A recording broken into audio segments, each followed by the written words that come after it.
2025년을 허락하신 하나님께 감사드립니다. 오늘은 올 한 해 우리들에게 주신 그 표인데요. 그러니까 저에게 먼저 주셨죠. 그리고 함께 나누는 건데요. 오늘 표를 주시는 말씀으로 힘차게 한 해를 출발하고자 합니다. 지난해 보내주소서라는 말씀대로 이루어 주신 줄 믿습니다.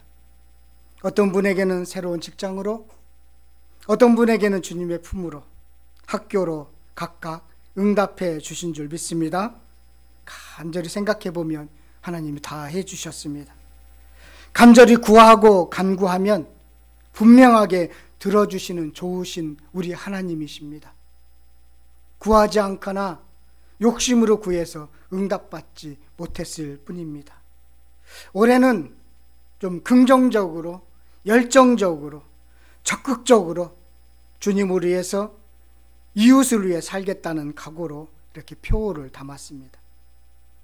그래서 이를 위해서 하나님이 저와 여러분들에게 능력과 권능과 지혜와 은혜를 주실 줄 믿습니다. 저는 확신합니다.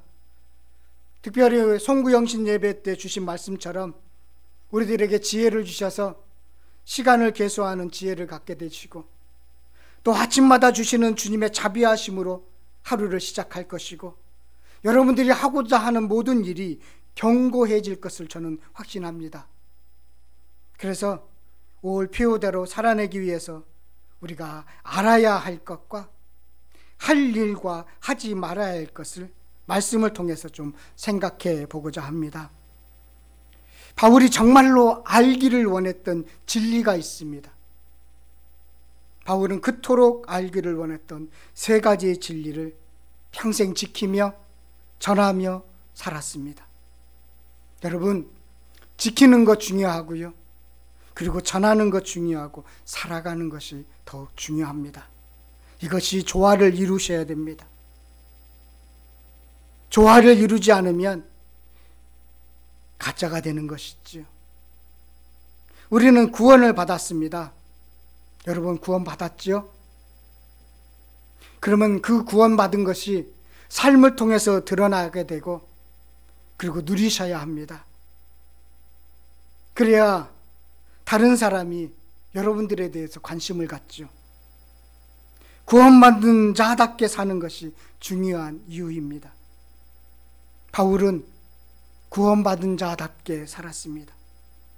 그리고 바울이 정말로 알기를 소망하는 세 가지는 그렇게 무엇이었을까요?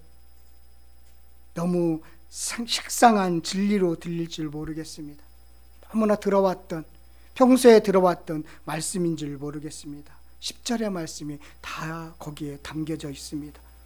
우리 10절 말씀 함께 읽도록 하겠습니다. 내가 그리스도와 그의 부활의 권능과 그 고난에 참여함을 알고자 하여 그의 죽으심을 본받아. 알고자 하여 죽으심을 본받았대요. 세 가지입니다. 그리스도, 먼저 그리스도입니다. 그리스도. 바울은 이전에 율법을 더 알기를 원했습니다. 그래서 동문수학했던 스데반이 돌에 맞아 순교를 당할 때도 증인으로 자처할 정도로 열심이었습니다. 그는 여기서 그치지 않고 다메섹에 있는 그리스도인들을 잡아들이기 위해서 집정다섰습니다. 이 모든 것은 율법을 알고 지키고자 했던 열심이었습니다. 그것이 얼마나 부정확하고 왜곡된 지식이었는지, 선입견된 지식이었는지를 눈에 뜨게 되는 것입니다. 그래서 바울은 다메섹 사건을 통해서 예수 그리스도가 누구인지를 정확하게 알게 됩니다. 예수 그리스도만 참된 구원자라는 진리를 깨닫게 되니까 성경에 한 번에 확 뚫렸던 것입니다. 그동안 구약을 알고 있었던 그 모든 진리, 뭔가 막혀 있었던 그 진리가 한목에 뚫려버린 것이지요. 예수 그리스도입니다. 그러니 다 해석이 되더라는 것입니다. 여러분, 예수를 알면 알수록 참 자유를 누리게 됩니다. 예수를 알면 알수록 은혜로 살아가는 법을 누리게 됩니다. 예수를 알면 알수록 화평을 누리게 됩니다. 예수님을 알면 알수록 사랑의 사람이 됩니다. 이 진리 여러분들도 꼭 알기를 원합니다. 더 많이 알기를 원합니다. 더 바르게 알기를 원합니다. 그래서 바울처럼 예수를 만나니 나도 변했습니다라고 그렇게 고백했으면 좋겠습니다. 두 번째는 예수님의 죽으심과 부활의 권능입니다. 부활은 죽음을 이긴 승리입니다. 누구도 죽음을 이기지 못했죠. 이 땅에 있는 모든 인간은 죽음을 이기지 못했습니다. 죽음은 죄의 결과였기 때문입니다. 예수 그리스도만이 죽음을 이기셨습니다. 사단도 예수님이 죽음을 이길 줄 몰랐습니다. 그런데 예수님은 부활하심으로써 죽음을 이기셨습니다. 그리고 그 죽음을 이긴 능력이 우리에게 동일하게 미치게 되어서 우리는 영원히 하나님의 나라에 입성하게 됩니다. 그래서 우리의 삶의 최후에 기다리는 것은 사망이 아니에요. 이 땅에서의 죽음은 본향으로 돌아가는 작별에 불과합니다. 그래서 죽음조차도 두려워하지 않게 되는 거예요. 여기까지 이르시기를 바라겠습니다. 어떻게 해서 많은 순교자들이 순교를 했을까요? 죽음이 얼마나 두렵습니까? 죽음은 두려운 존재입니다. 그런데 그 두려움을 이길 수 있는 그 능력은 어디서 나왔을까요? 부활이에요. 다른 것 없어요. 주님과 영원히 함께 산다는 확신이에요. 그것이 있었기에 그 죽음조차도 두렵지 않게 된 것입니다. 그렇다면 삶에서의 두려움조차는 아무것도 아니지 않습니까? 죽음이 가장 두려운 건데 그것도 극복한 사람이 삶에서 찾아오는 여러 가지 고난, 두려움 이런 건 다 당연하게 이길 수 있는 것이지요. 그 능력입니다. 그것을 알고자 했습니다. 저와 여러분 그 능력을 알기를 바라겠습니다. 세 번째는 주님의 고난에 참여함입니다. 우리는 고난에 참여하는 것입니다. 바울은 죽겠다고 예수 믿었습니다. 평생 자기를 죽이는 삶을 살았습니다. 그래서 나라는 자기 자신이라는 자아는 작아지고 갈수록 나이가 들수록요 주님만 드러나는 바울을 발견할 수가 있습니다. 그전에는 자기가 드러났었지요. 자기 잘난 맛에 살았지요. 자기 의인이라고 생각하면서 다른 사람 정죄하는 데 살았지요. 그런데 그 진리를 알고 나서 자기는 죽고 예수님만 살더라는 것입니다. 이것이 주님의 고난에 동참하는 것입니다. 아직도 살아있습니까? 아직도 내가 살아있습니까? 아직도 내 주장이 강합니까? 얘 하나님보다 앞서갑니까? 고난에 동참하지 않는 것입니다. 고난에 동참한다는 것은 이렇게 나는 죽고 주님만 살았습니다라는 것입니다. 이 고난에 동참하기를 원했다는 것이지요. 이 세 가지의 진리를 바울은 알기를 원했습니다. 마찬가지로 저와 여러분들도 이 진리를 알기를 간절히 바라겠습니다.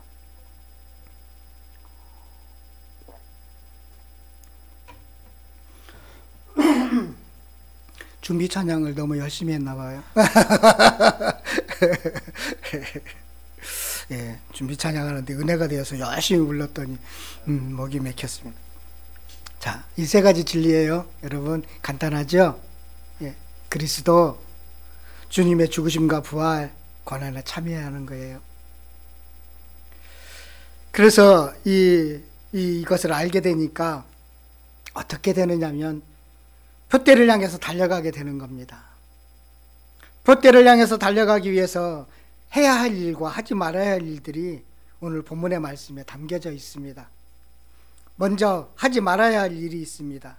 우리 12절 말씀 다 같이 한번 읽었으면 좋겠습니다. 12절 말씀입니다. 함께 읽겠습니다. 시작. 이미 다음도 아니라 오직 내가 그리스도 예수께 잡혀야 된 그 잡으려. 현재 안주하지 않는 것입니다. 현재 안주하지 않겠습니다. 상반절이죠. 내가 이미 얻었다 함도 아니요 온전히 이루었다 함도 아니라. 사실은 바울은요, 신앙의 경지에 오른 사람이에요. 자신을 본받아라고 이렇게 말할 정도로 경지에 이른 사람입니다. 그런데 지금 본문을 보니까 온전히 이루었다 하지 않습니다. 온전히 이루었다 하지 않다. 이미 얻었다 함도 아니요 온전히 이루었다 함도 아니라 온전히 이루어졌지 않다라고 이야기하는 거예요. 구원은 온전히 이루었는데 완성이 이루어지지 않았다는 거예요. 구원은 이미 받았는데 성숙하지 못했다라는 것입니다. 그래서 날마다 성숙을 위해서 달려가겠다라는 것입니다. 안주하지 않겠다는 것이지요. 여러분, 몸이 무거우면 달려가지 못합니다. 그러면 몸이 가볍게 하기 위해서 날마다 노력하셔야죠.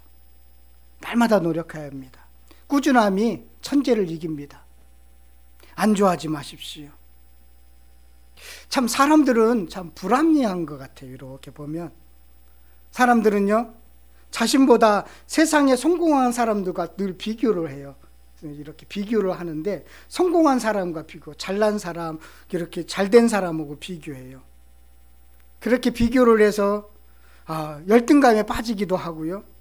좀 비교해서 자기가 좀 낫다고 생각하면 우월감에 빠지고 성취감에 빠지기도 합니다. 사람들은 그렇게 비교를 해요. 그런데 신앙은 자기보다 못한 사람과 비교하다라는 거예요. 희한해요. 신앙 부분에 있어서는 꼭 자기보다 못한 사람하고 비교합니다. 그래서 나는 너보다 낫다, 이렇게 스스로 만족을 합니다. 라오디아 교회가 같은 이런 실수를 했잖아요. 요한계시록 3장 17절에 보면 내가 말하기를 나는 부자라 부유하여 부족한 것이 없다 하나 곧 내 곤고한 것과 가련한 것과 가난한 것과 눈문 것과 벌거벗은 것을 알지 못하는도다.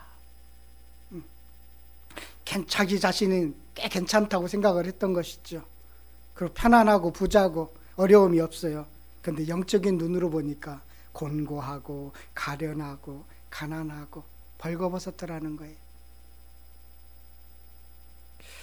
여러분, 신앙의 비교를 우리 주님과 하시기를 바라겠습니다. 그러면 날마다 노력해야 되겠지요. 날마다 달려가야 되겠지요. 안주하지 않겠지요. 신앙의 완성은 없습니다. 나아갈 뿐입니다. 그래서 하지 말아야 될 것, 표대를 향해서 달려가기 위해서 꼭 하지 말아야 될 것, 생각하지 말아야 될 것, 행동하지 말아야 될 것은 안주하는 것입니다. 날마다 노력하시기를 바라겠습니다. 두 번째는요, 하지 말아야 될 두 번째는 뒤에 있었던 것을 잊어버리겠다는 것입니다. 13절 중반절인데 한번 13절 전체를 한번 쭉 읽도록 하겠습니다. 시작. 형제들아, 나는 아직 내가 잡은 줄로 여기지 아니하고 오직 한 일, 주 뒤에 있는 것은 잊어버리고 앞에 있는 것을 잡으려고. 뒤에 있는 것을 잊어버려야 됩니다. 바울은 업적도 있겠다고 합니다. 또한 실수도 많이 했는데 실수도 있겠다고 합니다. 그래서 뒤에 있는 것을 3장 8절에 보면 배설물로 여기겠다는 거예요. 똥으로 여기겠다는 것입니다. 이분 공부 꽤 잘했고요. 꽤 성공한 집안의 자녀입니다. 나름대로 잘 나갔어요. 근데 그 모든 것들 다 동으로 여기겠대요. 과거에 죄와 상처에 매여 있으면 여러분 달려갈 수 없습니다. 아직도 과거에 매여 있습니까? 잊어버리시기를 바라겠습니다. 요셉과 형제들의 차이이기도 해요. 요셉은요, 하나님의 섭리사관으로 과거를 잊었습니다. 그리고 용서했어요. 그러나 그의 형제들은요, 과거의 실수를 잊지 못했습니다. 그리고 요셉을 오해했습니다. 우리 한번 가서 찾아보도록 하겠습니다. 창세기 50장 19절부터 21절까지입니다. 과거를 잊기 힘들죠? 어쩌면 형제들처럼 오해해서 잊기 힘들 수도 있고요. 과거의 상처에 매여 있을 수도 있습니다. 그러면 앞으로 나아갈 수 없습니다. 창세기 50장 19절 21절, 창세기 50장 19절부터 21절까지입니다. 세 절이니까 한 목소리로 읽도록 하겠습니다. 요셉이 그들에게 이르되 두려워하지 마소서. 내가 하나님을 대신하리이까. 당신들은 나를 해하려 하였으나 하나님은 그것을 선으로 바꾸사 오늘과 같이 많은 백성의 생명을 구원하게 하시려 하셨나니 당신들은 두려워하지 마소서. 내가 당신들과 당신들의 자녀를 기르리다 하고 그들을 간곡한 말로 위로하였더라. 용서하고 위로할 수 있었던 이유가 뭐죠? 하나님의 섭리사관입니다. 하나님의 섭리사관입니다. 하나님이 선으로 바꾸셨다라는 것을. 당신은 나를 해하려고 했지만, 당신은 나에게 모욕을 줬고, 당신은 나에게 상처를 줬지만, 그러나 하나님은 그것을 바꾸셨습니다. 그로 인해서 내가 하나님을 더 알게 되었습니다. 그로 인해서 하나님을 만나게 되었습니다. 그 상처가, 그 어려움이 하나님을 만나는 기회가 되었습니다. 그런 섭리사관으로 과거를 잊으셔야 돼요. 과거를 해석하셔야 돼요. 그래야 잊어버릴 수가 있는 것입니다. 선으로 바꾸시는 하나님, 나를 이곳에 있게 하도록 선으로 바꾸시는 하나님, 그 섭리사관을 늘 가지시기를 바라겠습니다. 그래서 과거에 매여있지 않는 은혜가 있기를 바라겠습니다. 두 가지 하지 말아야 될 거예요. 과거에 매여있지 마십시오. 안주하지 마십시오. 그리고 나서 표대를 향해서 달려가기 위해서 해야 할 일이 있습니다. 먼저 열정적인 태도를 가져야 합니다. 열정적인 태도를 가지셔야 돼요. 그래야 달려가지요. 그래서 12절에 보면, 12절 하반절에 보면 그것을 잡으려고 달려가노라. 13절에도 앞에 있는 것을 잡으려고 달려간다는 뜻이겠죠. 14절에도 바로 달려가노라라는 단어가 이렇게 매절마다 나와요. 달려가노라. 걸어가는 게 아니에요. 달려가는 거예요. 마치 이 100m 달리기 경주자가 결승선을 향해서 달려가는 그런 이미지예요. 올림픽 경기에서 그 결승선을 향해서 달려가는 선수들의 모습을 묘사하고 있어요. 그런 이미지입니다. 달려가노라. 힘이 느껴지지 않습니까? 열정이 느껴지지 않습니까? 여러분, 달려가시기를 바라겠습니다. 이 빌립보서는요, 복음을 전하다가 바울이 체포가 됐죠. 예루살렘에서. 그래서 가이사랴 빌립보에서 2년 동안 구금을 당하다가 로마로 압송이 되었죠. 그리고 로마 감옥에서 좀 갇혀 있을 때 쓴 편지입니다. 에베소서, 빌립보서, 골로새서, 빌레몬서, 에꼴빌몬이라고 세 권을 옥중서신이라고 합니다. 이때 바울의 나이가요, 한 60세 전후예요. 인생의 종착점을 향하고 있을 때입니다. 그런데 바울은 지금 감옥에 갇혀 있어요. 그런데 달려가겠다라고 이야기해요. 감옥에서 언제 풀려날지 몰라요. 그런데 달려가겠다라고 이야기합니다. 현실이 아닙니다. 소망입니다. 하나님께 소망을 두니까 감옥이 아닌 것이지요. 그래서 감옥에서도 말씀을 전할 수 있는 은혜가 있었던 것입니다.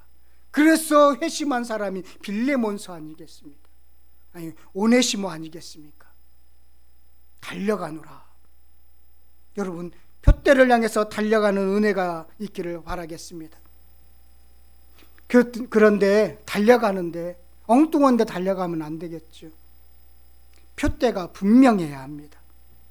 표대가 무엇일까요? 12절에 보니까 예수께 잡힌 바 된 것입니다. 또 13절에 보니까 앞에 있는 일입니다. 한 일, 이 한 일이라는 것은 한 가지 일이라는 뜻이에요. 앞에 있는 일입니다. 또 14절에 보니까 부름의 상입니다.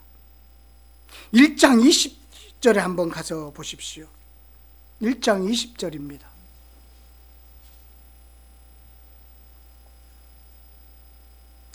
(1장 20절) 함께 읽겠습니다.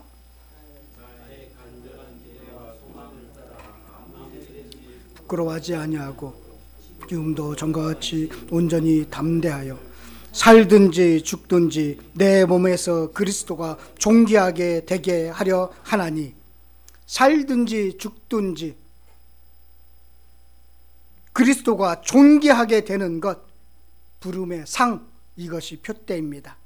한마디로 예수를 위해 산다입니다. 어떻게 하면 주님이 기쁘신 삶을 살까입니다. 내가 하는 일이 주님이 기뻐하실까? 이게 판단의 기준이 되는 것입니다. 내가 생각하는 것이 정말로 주님이 기뻐하시는 것인가? 그것이 판단의 기준이 되는 것입니다. 이게 표대입니다. 바울은 주님을 알기를 원했고 따라가기를 원했고 예수님이 가신 곳에 가고 싶었습니다. 그게 표대입니다. 끝에 가서 후회하지 않는 목표가 진짜 목표이죠. 인생을 다 살고 나왔는데 참 후회스러워. 그 사람은 목표를 잃어버린 것이죠. 표대를 잃어버린 것이죠. 그런데 인생의 거의 종착점에 이르렀는데 나 이제 주님 만나러 갈 거야 라고 할 수 있다면 그 사람은 온전한 표대를 향해서 달려간 사람입니다. 여러분, 스피드가 아니라 방향이 중요합니다. 표대를 놓치면 방황합니다. 변치 않는 목적을 향해서 달려가는 사람이 진정한 행복한 사람입니다. 분명한 방향을 잡았습니까? 그러면 세상에 가는 것에 그렇게 관심 갖지 않게 되는 것입니다. 표대를 향해서 달려가시기를 바라겠습니다. 달려가자라는 것입니다. 올해 이렇게 작년에 보내주소서라는 마음을 주었는데 올해는 우리 모든 성도들이 좀 열정적인 태도로, 긍정적인 태도로 삶의 모든 영역에서 달려가시는 그런 모습을, 이미지를 생각하면서 이 표대를 향하여 달려가자라는 그 은혜를 주신 줄 믿습니다. 그러면서 여러분 꼭 올해는 3가지 하시기를 바라겠어요. 독서, 건강, 기도예요. 평소에 해야 되는 거예요. 제가 구약을 가르치다 보니까 구약을 2-3번 늘 통독을 합니다. 읽고 가르치고 매년 2-3번을 읽는데 여러분 성경 많이 읽으시기를 바라겠습니다. 올 한 해는 내가 1독을 해야 되겠다, 아니면 2독을 해야 되겠다 꼭 정하시기를 바라겠습니다. 다른 책도 중요하지만 성경 많이 읽으셔서 하나님이 주신 지혜로 살아내기를 바라겠습니다. 그리고 건강하셔야 돼요. 이건 제가 부탁드리는 거예요. 건강을 잃으면 다 잃습니다. 건강을 잃으면 많은 걸 잃어버리는 거예요. 그래서 늘 건강하기 위해서 운동 열심히 하시기를 바라겠습니다. 그리고 기도인데요. 평소에 기도 안 해도 살 것 같은데 늘 평소에 기도하셔야 결정적인 순간에 그 기도의 능력을 경험할 수가 있어요. 기도는 늘 평소에 하는 겁니다. 독서나 건강과 기도는 늘 평소에 하는 것이에요. 그렇게 쌓아두면 어느 순간에 그 능력으로 살아내는 것입니다. 거기에서 나오는 열정, 거기서 나오는 긍정적인 태도로 올 한 해 여러분 모든 삶 속 영역에서 승리하시기를 간절히 바라겠습니다.